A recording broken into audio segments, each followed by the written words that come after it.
Welcome. In this video, we are talking about Good Friday, which in our tradition and the larger Christian tradition is one of the most solemn of days.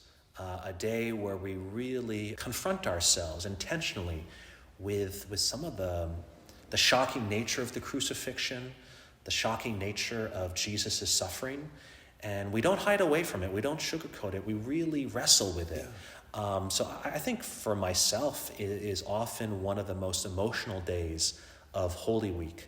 And we mark it two ways here at Good Shepherd. We have a reading of the Stations of the Cross, which if you've never experienced is a wonderful devotion where we reflect on the different moments of Jesus going up to Calvary, going up to what is called the place of the skull where he's crucified. And we're allowed to linger with that impending moment. And very, very moving experience. I totally agree. I was introduced to the Stations of the Cross in this parish, and I'd never done it before. And it's something I will not miss every year. The group moving from one station to the next all the way around the inside of our church and praying and chanting a little bit, but hearing the words that are said not only from Scripture but from writers about the event and what's going on.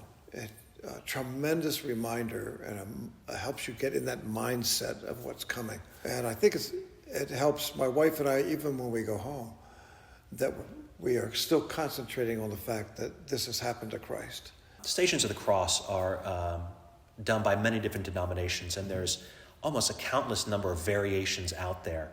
The other thing that happens is very unique to the Episcopal Church. It's our proper service for that day. And in that day, there's another reading of the Passion.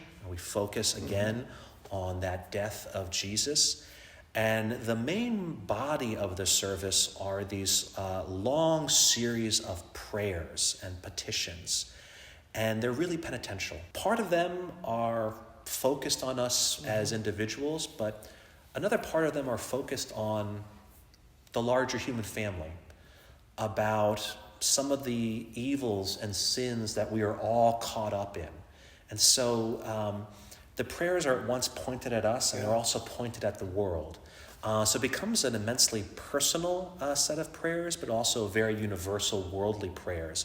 And so we're kind of kept in mind not only of Jesus' suffering, but of all of our suffering, of people who are suffering still today, and how we're called to respond to that suffering. The other thing that happens, or I should say doesn't happen, Good Friday is the only day out of the year that we are not supposed to, not allowed, required to celebrate communion, celebrate Eucharist. If you watched our other video, we talk about Maundy Thursday, and now Good Friday. Here we've just had this big emphasis on the Eucharist, on communion, and now Good Friday is the one day where we don't do it. We're remembering that Christ died on the cross, so that bodily presence has changed among us. We don't celebrate it the same way. Not every Episcopal church, but some will give communion from the reserved sacrament, and that's something we do here. For myself, my own experience of that, taking from the reserved sacrament, it's like a little oasis in that desert. It's that little bit of nourishment we need to kind of get through some of the really difficult prayers of Good Friday. What are some of your personal experiences? I totally agree with that. And it's like almost like we're in this wilderness of waiting for the resurrection. And this is all happening there, and everybody's taken back. Jesus, how could he possibly die? And we're going through that together with him and the disciples and everybody else around him. And that little bit of nourishment, as you're talking about, is a reminder that there is glory at the end of this. There's an alleluia coming at some point. But we're just not there yet. Yeah. So there's so many different things that happen at each service. There's some real juxtaposition that happens.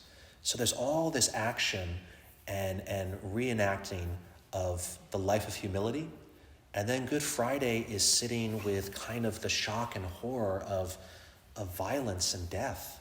And we experience that, and we actually do things very different in response to those realities. And so going from one service to the other really just gives two different experiences that you can only capture by attending both services. Yeah, I agree. So if you've never experienced a Good Friday service before, if you've never experienced a Stations of the Cross before, again, you're more than welcome to come and see for yourself, have those encounters with Jesus that we're offering here.